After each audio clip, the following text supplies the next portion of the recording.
Não é todo dia que você vê Darth Vader e Ronald McDonald sendo jogados na traseira de uma viatura policial. Mas hoje falaremos sobre o lado estúpido do submundo do crime. Conferindo amadores de Esconde-Esconde, o diário de um ladrão de carros e mais alguns dos criminosos mais burros que se safaram. Só que não. Todo mundo sabe que uma das partes principais de um assalto a banco é preparar um carro de fuga, para que você possa sair dirigindo rumo ao pôr do sol, antes que a polícia chegue. Mas um criminoso claramente não recebeu o memorando. Em setembro de 2014, Michael Whittington assaltou uma agência do banco TCF em Denver, lá no Colorado. E tudo começou muito bem. Michael entrou, disse a todos que era um assalto e saiu com uma sacola cheia de dinheiro em suas mãos. Mas então, em vez de entrar em um carro sem deixar rastros, ele decidiu fugir embarcando em um trem leve da RTD, em direção ao norte. O único problema desses trens é que eles geralmente seguem rotas bem previsíveis. Então, depois que os policiais verificaram as câmeras de segurança e observaram Whittington sair do banco e embarcar no transporte público, eles sabiam para onde ir. A polícia seguiu a rota de trem e, quando ele parou na rua Welton, eles conseguiram embarcar e prender Whittington. Depois, descobriram que ele já era procurado por um mandado de prisão por um crime grave. Então, o acusaram de seu crime original e do roubo ao banco, e o jogaram na cadeia com uma fiança de $5.000. Por incrível que pareça, Michael não ficou chateado, já que mais tarde viralizou por ter a foto de ficha policial mais feliz de todos os tempos. Mesmo assim, o amigável ladrão de bancos do bairro estava enfrentando uma pena de prisão considerável. E se você quiser escapar da polícia, eu não recomendo usar um veículo que anda sobre trilhos. Ainda assim, um trem não é o lugar mais estúpido que um criminoso poderia se esconder. Em junho de 2017, a polícia de Halifax, na Inglaterra, teve uma crise de riso quando perseguiu um criminoso que havia roubado $6.000 de uma loja com batatas fritas. Impossível ser mais britânico do que isso. Todas as evidências levaram a um homem chamado Jan Sivak, que foi preso e liberado sob fiança com a condição de comparecer a seu julgamento no Tribunal de Magistrados de Bradford em 27 de junho. Mas o dia 27 chegou e ele não apareceu. A polícia foi até a casa de Jan para levá-lo, e ao entrar ficou chocada ao encontrar o criminoso escondido debaixo da cama com as pernas claramente à mostra. A polícia achou tudo hilário e expôs o nome de Sivak em sua página do Facebook, afirmando que ele não ganharia nenhum prêmio de campeão de esconde-esconde tão cedo. Ele foi levado à prisão e julgado, recebendo uma pena de 250 horas de serviço comunitário e uma sentença suspensa, o que significa que ele iria direto para a cadeia se cometesse outro delito nos próximos 12 meses. Sivak fez os policiais caírem na gargalhada, mas ele não é o único criminoso pego fazendo palhaçadas. Em fevereiro de 2025, a polícia de Palm Bay, Miami, foi notificada sobre uma perturbação em frente ao shopping Interchange Plaza, onde tinha um homem gritando e xingando vestido de Ronald McDonald. Ao chegarem, identificaram Ronald como Christopher Marlowe, um homem que já havia sido preso por invasão de propriedade no shopping, conhecido localmente como Jesus Malvado. Embora estivesse vestido como palhaço, ele havia substituído os famosos arcos dourados por uma caveira, e não estava nada contente quando os policiais o prenderam em frente ao shopping. Ele resistiu à prisão enquanto era algemado, e ao revistarem o palhaço encontraram várias fantasias parecidas e narizes vermelhos na mochila, além de uma arma de brinquedo em seu bolso. Ninguém vai contratar esse cara para aniversário de criança tão cedo. Enquanto colocavam Marlowe no carro, um deles disse diretamente: You look like a clown. E Marlowe respondeu amargamente: No, I am a clown, stupid. Não dá pra discutir com essa lógica. De qualquer forma, ele foi preso por invasão e resistência à prisão com agressão. Ele já havia causado distúrbios na Interchange Plaza antes, e um ano antes, em janeiro de 2024, foi preso por 65 dias, por posse de substâncias ilícitas e por causar vandalismo em frente ao McDonald's. Não está claro se a escolha de fantasia de Christopher foi um protesto contra o McDonald's devido ao seu crime anterior, mas após o segundo incidente, em 2025, os policiais o prenderam na cadeia do condado de Brevard, com uma fiança de $5.000. Parece que os dias de palhaço estão contados, mas nem todo palhaço usa fantasia, e em 2024, os policiais do condado de Blue Earth, Minnesota, prenderam um criminoso que sabe bancar o bobo. No dia 12 de agosto, Vanessa Guerra roubou uma van Ford Freestar de $2.000 e a vendeu imediatamente para um ferro velho. Parecia que ela tinha se safado, mas como todos os grandes escritores, Guerra mantinha um diário de todas as suas idas e vindas, e isso acabou sendo a sua ruína no final. Depois de um árduo dia de roubos, ela foi para casa e escreveu em seu diário: "Roubei um carro hoje, e estou super nervosa com isso." E ela tinha razão para estar ansiosa, porque o dono do Ford havia registrado o roubo do carro, e a investigação policial os levou ao ferro velho, que rapidamente apontou Guerra como suspeita. Logo a polícia apareceu e prendeu Guerra, e ao revistar a casa encontrou seu precioso diário, leu sua confissão e ela foi presa pelo roubo logo em seguida. Só isso já acarreta uma pena máxima de 5 anos de prisão, mas para piorar a situação, ela roubou o Ford enquanto estava em liberdade condicional por uma condenação anterior por furto e por dirigir com carteira suspensa. Are you crazy? Or just plain stupid? Roubar um carro estando em liberdade condicional é uma grande burrice, e escrever sobre isso no diário é ainda mais estúpido. Mas pelo menos ela estava sendo honesta. O mesmo não pode se dizer do nosso próximo criminoso, Jayton Gilder, que ficou mentindo até parar em uma cela de prisão. Em fevereiro de 2025, esse criminoso colocou suas habilidades de atuação à prova ao se passar por assistente de um jogador da NBA em uma loja da Tiffany em Orlando. Ele disse descaradamente às atendentes que estava lá para comprar joias para um atleta do Orlando Magic e, por incrível que pareça, acreditaram. O vendedor lhe apresentou um anel de diamante de $587 mil e 2 pares de brincos de diamante, totalizando $780 mil. Então, sem aviso prévio, Gilder pegou as joias e saiu correndo, brigando com um funcionário para sair da loja. O anel caiu da sua mão, mas Gilder fugiu com os brincos, correu para seu Mitsubishi e partiu em direção ao seu estado natal, o Texas. Felizmente, a polícia conseguiu usar as câmeras de segurança e a placa do carro de Gilder para rastreá-lo até o condado de Washington, onde ele foi parado pela polícia rodoviária 6 horas após o roubo. Quando os policiais se aproximaram, perceberam que Gilder estava engolindo algo, e ao revistarem o carro, os brincos não estavam em lugar nenhum.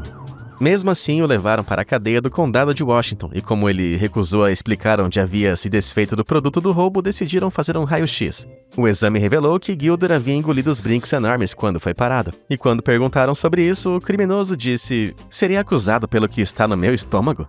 Como se engolir um item roubado fosse uma brecha legal que o tornasse seu. Por fim, ele foi levado ao hospital e ficou internado por 12 dias, enquanto os 4 brincos foram recuperados do seu estômago. Então foi acusado de roubo e detido em uma cadeia do condado de Orange, onde a polícia logo descobriu que ele tinha 48 mandados de prisão pendentes, só no Colorado, além de uma prisão anterior em 2022 por roubar uma loja da Tiffany, no Texas. Ele devia ter zerado todos esses estados, e é por isso que foi até a Flórida para seu próximo roubo. Mas o plano de Jayton acabou sendo inútil, já que ele acabou engolindo o produto do roubo de qualquer maneira. Que tal um café da manhã na Tiffany? Enquanto Gilder tentou uma grande fuga pelos Estados Unidos, alguns criminosos não são tão motivados. Na verdade, William Wilcox, de Milford, Michigan, acidentalmente foi em direção à polícia e se entregou em uma delegacia enquanto estava distraído com o celular.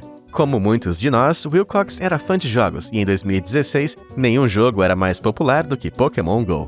O jogo permite usar a câmera do celular para capturar pokémons no mundo real e visitar ginásios para batalhar contra outras pessoas, mas tudo o que ele conseguiu foi um processo criminal e uma batalha contra a lei. Ele era procurado por não comparecer ao tribunal por uma acusação de arrombamento, mas, em vez de se esconder, ele foi até Milford jogar Pokémon Go. E por um acaso do destino, a delegacia de polícia de Milford era um ginásio no jogo. Então ele foi direto para a delegacia de pijama e ficou vagando de um lado para o outro, jogando no celular. Ele estava tão distraído em capturar um Pokémon que não percebeu quando os policiais saíram e o reconheceram, permitindo que o prendessem facilmente na hora. Ele acabou sendo liberado sob a condição de comparecer ao tribunal depois, mas a polícia disse que estava mais chateado por não poder continuar jogando do que com a própria prisão. Cara, mas que perdedor mimado. Wilcox queria pegar todos, mas no fim das contas, quem foi pego foi ele. Mesmo assim, ele não é o único criminoso que levou a polícia direto até ele. Em 2003, um jovem de 22 anos chamado Albert Dowdy decidiu invadir uma casa em Grants Pass, Oregon. Sua primeira tentativa foi jogar uma lata de tinta pela janela. A lata ricocheteou no vidro e espalhou tinta branca por todo o chão. Mas Dowdy não desistiu e acabou conseguindo entrar na casa de outra maneira. Se eu fosse um ladrão, provavelmente me concentraria em roubar itens caros como, sei lá, joias e eletrônicos. Mas nosso amigo Dowdy era um garoto faminto. E tudo o que roubou foi uma lata de atum e uma caixa de aveia antes de ir embora. Infelizmente, ele estava tão empolgado com a comida que não prestou atenção por onde andava e passou direto pela tinta que havia derramado lá fora. Quando a polícia foi notificada do arrombamento e chegou ao local, encontrou um rastro de pegadas brancas do lado de fora da casa, que levava direto ao motel Hawks Inn. Encontraram Dowdy em um quarto com seus sapatos cobertos de tinta e o jantar roubado, e então foi preso por furto e vandalismo. Ele acabou ficando preso por não conseguir pagar a fiança de $65 mil, o que parece um pouco severo por roubar comida que custa menos de $10. Mas se Dowdy tivesse limpado a bagunça que fez, talvez nunca tivesse sido pego, e aposto que ele desejou ter comprado seus lanches no Target. No jantar de Albert, The secret ingredient is crime. Mas ele não é o único criminoso cujo estômago teve problemas com a lei. Se você tem idade legal para beber, já deve ter tido uma noite que não terminou como você estava esperando. Seja caindo em alguns arbustos ou desmaiando no sofá de um estranho, muitos de nós já tivemos nossa cota de momentos bobos e bêbados. Mas Ricardo Cardona, de 28 anos, pode ter tido a pior ressaca já registrada do mundo, depois de acordar em uma sala cheia de policiais após uma noite de festa em 2014. Cardona estava bebendo em Austin, no Texas, quando ficou com fome e decidiu invadir um açougue chamado Hudson Meat Market, às 5 da manhã.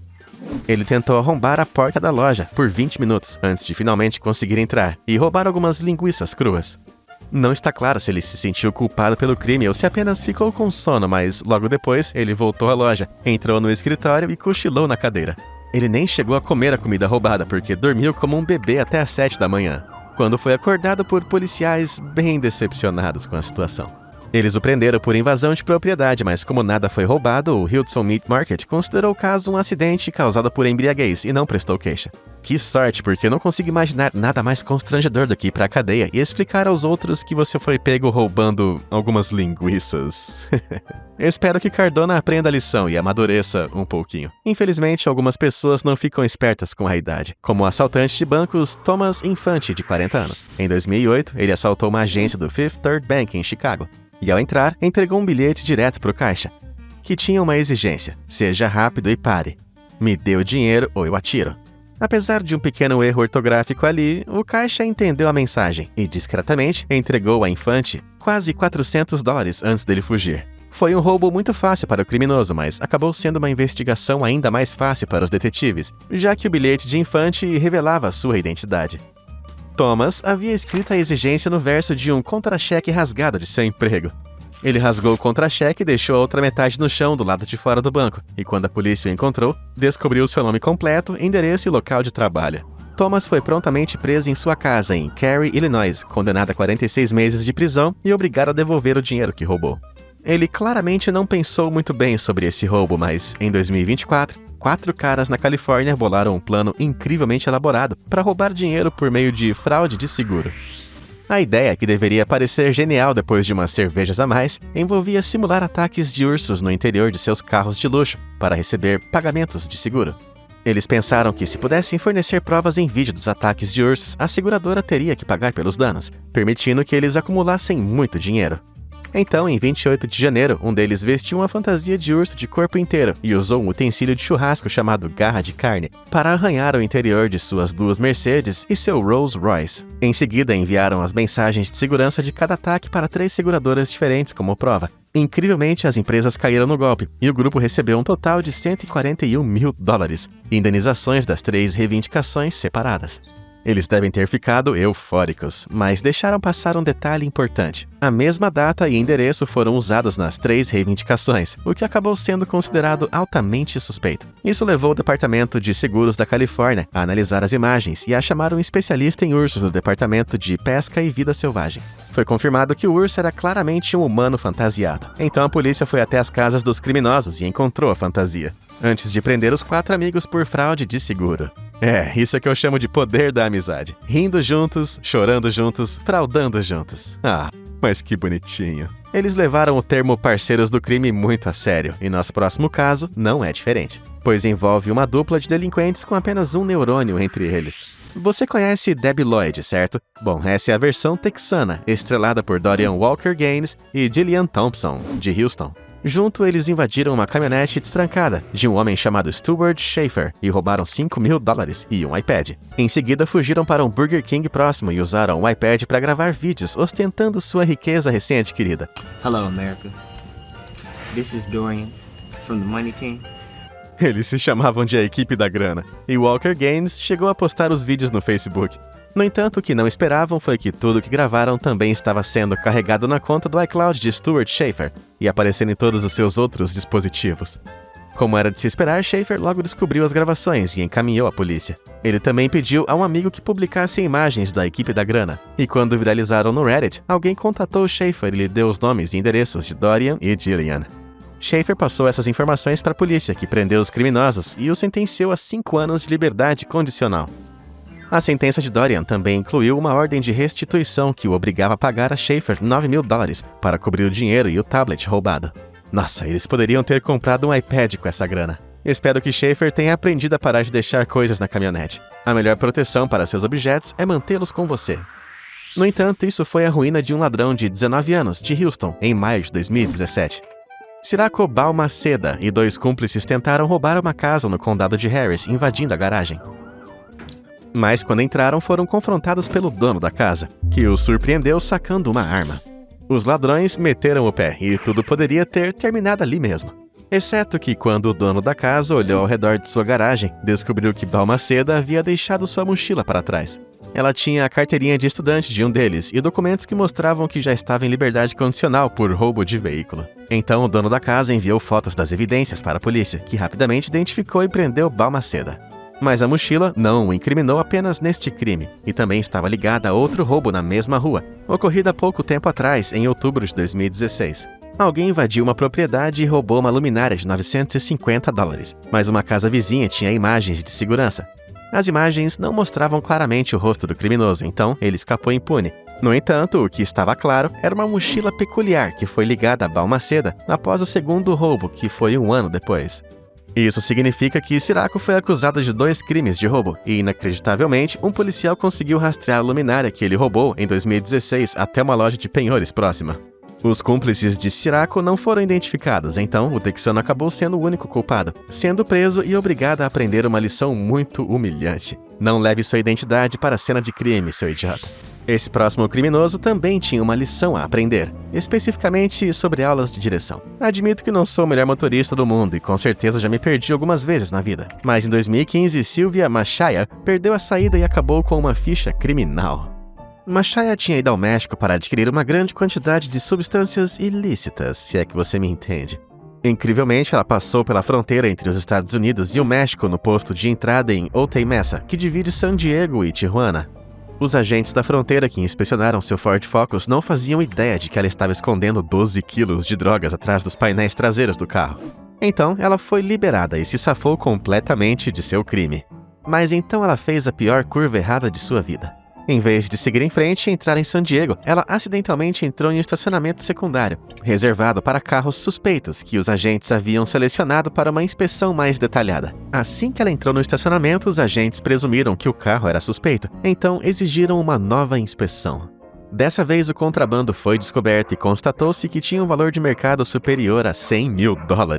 Ela se declarou culpada de importação de substâncias ilícitas e condenada a 75 meses de prisão na Califórnia. Como parte da sua liberdade condicional, ela está proibida de entrar no México, mas acho que isso é desnecessário.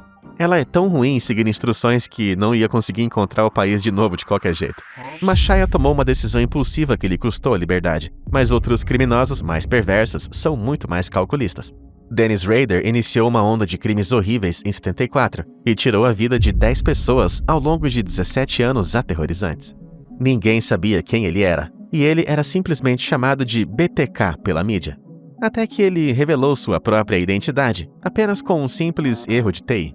Morando em Wichita, Kansas, Rader foi um dos criminosos mais infames em atividade nos Estados Unidos até 91, quando praticamente desapareceu sem deixar rastro. Os crimes pararam e todas as pistas da polícia se esgotaram, de modo que parecia que os crimes horríveis dele ficaram sem solução. Em 2004, uma reportagem no jornal Wichita Eagle especulou que BTK devia ter falecido devido à sua inatividade. Mas Rader leu a reportagem e, por tédio e ego inflado, decidiu enviar uma carta anônima ao jornal para provar que ainda estava vivo. O detetive de homicídios Ken Landwehr decidiu atrair Rader para fora do esconderijo, trocando mensagens codificadas em anúncios de jornal para chamar sua atenção. A estratégia funcionou, e em 2005 Rader deixou um bilhete para a polícia em uma loja de Home Depot em Wichita, perguntando se seria seguro para ele se comunicar direto com eles, por meio de um disquete. Não está claro por que ele confiaria nas pessoas que tentavam colocá-lo na prisão, mas a polícia publicou um anúncio em um jornal com os dizeres "Vai ficar tudo bem", e 2 semanas depois, o disquete chegou.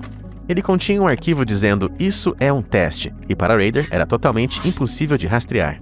Mas quando os policiais abriram as propriedades do arquivo, descobriram que o documento havia sido criado em um computador público em uma igreja local em Wichita, e que o último usuário se chamava Dennis. A partir daí, os investigadores tentaram descobrir se algum dos frequentadores da igreja tinha esse nome, e numa reviravolta repugnante, descobriram que o presidente da congregação era ninguém menos do que Dennis Rader. Finalmente, o jogo de gato e rato que durava décadas chegou ao fim, e Rader foi prontamente preso e condenado a 10 penas de prisão perpétua por suas 10 vítimas, totalizando 175 anos de prisão. Incrivelmente, Dennis se sentiu traído e não conseguia acreditar que os policiais haviam mentido para ele, dizendo que o disquete seria anônimo. Foi mal aí, BTK, mas acho que você não tem moral para se colocar nessa posição. Rader ainda cumpre pena na penitenciária de Eldorado, no Kansas, e só foi preso devido ao seu ego e ao truque inteligente da polícia usando aquele disquete. Mas ele não foi o único criminoso que ficou excessivamente confiante, e um pequeno ladrão chamado Sam Lake também foi preso ao tentar se comunicar com a polícia. Em 2014, Lake foi condenado a 7 meses de prisão domiciliar por roubo e furto em Christchurch, Nova Zelândia, mas Sam ficou entediado, e em outubro decidiu cortar a tornozeleira eletrônica e fugir. A polícia de Christchurch iniciou a busca publicando um anúncio de procurado no Facebook, e por incrível que pareça, 1 hora depois, Sam comentou na publicação. Ele disse aos policiais que precisava de uma nova foto policial antes de usar o Photoshop para colocar o rosto de Ben Stiller do filme Zoolander como foto de perfil. What is this? A polícia sabia que estava lidando com um brincalhão, então respondeu comentando: "Venha nos ver e resolvemos tudo sem custo algum." Lake não se deixou enganar pela oferta, mas respondeu com outra provocação. A essa altura, eles estavam discutindo online como adolescentes. Mas, infelizmente para Lake, suas provocações deram aos policiais uma enorme motivação, que intensificaram as buscas e conseguiram encontrá-lo um dia depois. Ele foi encontrado e preso a 435 quilômetros de distância, na cidade de Wellington, e condenado a 6 meses de prisão por roubo e por ter fugido. Sam finalmente conseguiu o que queria, uma nova foto para a ficha policial. Provocar a polícia com o Facebook é um método de fuga bem legal. Mas alguns bandidos ainda preferem escapar da lei à moda antiga, usando uma máscara, por exemplo. Todo mundo sabe que Darth Vader é um cara bem mau. Desde explodir planetas, negligenciar o filho e assaltar lojas de conveniência. Peraí, o quê? Em 2015, o próprio Lord Sith entrou numa loja de conveniência em Jacksonville, na Flórida, e ordenou que o caixa lhe entregasse o dinheiro. Ele deve ter esquecido o sabre de luz em algum lugar, porque sua arma preferida era uma pistola que ele apontou para o atendente. Mas ao contrário do vilão fictício, ele não usou a força, e foi o funcionário que decidiu revidar. Ele pegou um frasco de molho ranch e jogou na cabeça do ladrão, fazendo ele fugir da loja com um hematoma bem feio. Felizmente, a polícia conseguiu rastrear o Lord Sith graças a uma testemunha que o viu lá fora da loja, antes da tentativa de roubo. O ladrão estupidamente esperou até entrar na loja para colocar a máscara, e sua barba ruiva, piercing no septo e cabelo raspado permitiram que a polícia o identificasse como Jacob Mercer, de 32 anos. Assim, Darth E. Vader não conseguiu escapar da lei, pois a polícia logo encontrou Jacob a 3 quarteirões da loja, na casa de um amigo, e ele foi preso por roubo à mão armada. Se você é um criminoso, se vestir como um dos vilões mais famosos da cultura pop é um pouco óbvio demais, mas outros delinquentes se disfarçam com roupas mais religiosas. Em 2013, 3 freiras voaram da Colômbia continental para a ilha caribenha de San Andrés, alegando estarem em algum tipo de missão sagrada. Mas ao chegarem no aeroporto, a segurança achou que suas roupas não pareciam muito autênticas, pois eram tecidos baratos. Então revistaram todas e encontraram uma grande quantidade de uma substância muito pecaminosa em suas pernas. Nenhuma das freiras era real. Na verdade, eram contrabandistas que tentavam trazer quase 2 quilos de metanfetamina para a ilha, escondida em suas roupas. Com a mercadoria estimada em $35 mil, o trio foi logo preso e encarcerado sob a acusação de tráfico. Elas vão ter que rezar por perdão na cela. Talvez se tivessem investido em fantasias melhores, pudessem ter escapado. Mas as freiras foram mão de vaca em sua missão profana e sofreram as consequências divinas. Espero que não façam do crime um hábito. As freiras contrabandistas podem ter sofrido com uma escolha ruim de roupa, mas não foi pior do que essa fantasia lixosa. Em 2009, o grupo ambientalista Greenpeace foi às ruas de Moscou, na Rússia, e fez campanha contra a proposta de construção de uma usina de incineração de resíduos na cidade de Zelenograd. Entre eles estava Das Vidania, um ativista que participou dos protestos vestido de container de reciclagem. Ele apareceu em frente a um escritório de administração presidencial com 100 mil assinaturas e uma petição que exigia o fim da queima de lixo em favor da reciclagem. Mas, infelizmente, protestar sobre questões como essa e se opor ao governo russo é terminantemente proibido. E a polícia foi logo mobilizada com ordens expressas para retirar o lixo. Durante um dos protestos, Das foi arrastado da rua para a traseira de um ônibus e escapar da polícia provou-se impossível com aquela fantasia. Embora não fosse realmente um criminoso e suas intenções fossem honrosas, sua escolha de roupas não causou impacto suficiente contra o governo implacável da Rússia. Então, quando se trata de escapar, a roupa de Das foi um desastre. Mas um criminoso em Glades, na Flórida, levou esse desfile de moda ainda mais longe, tentando enganar a polícia com a peruca e um vestido bonito. Em 24 de abril de 2024, encontraram um barco roubado perto do antigo Calusa Lodge, em Lakeport, Flórida. Depois de reduzir a lista de suspeitos, a polícia queria interrogar um morador local chamado Joshua Kolodziejka, já que era procurado por crimes parecidos. Eles começaram a procurar por Josh, e enquanto vasculhavam sua vizinhança e batiam de porta em porta, viram uma mulher saindo de uma casa com cabelo loiro, óculos de sol e um vestido azul. Eles abordaram a mulher para perguntar se ela tinha visto Joshua, e ao se aproximarem, perceberam que não era uma loira estonteante. Ele foi preso por roubo e outros bens roubados foram encontrados dentro da propriedade, incluindo o veículo John Deere Gator. Não está claro se ele queria navegar para longe e encontrar uma nova vida como fazendeiro, mas ele foi levado para a cadeia de Glades para ser transferido para Okeechobee, onde tinha mais 2 mandados de prisão em aberto. Então ele não conseguiu fugir de barco e nem de carro, e seu disfarce de diva não deu certo. Mas, na minha opinião, ele está ótimo, e acho que poderia ter uma carreira como drag queen quando sair da cadeia. Eu lhe apresento Miss Trombadinha. E aí, qual desses contrabandistas e vigaristas você achou mais burro? Diz aqui nos comentários abaixo. Obrigado por assistir e até a próxima!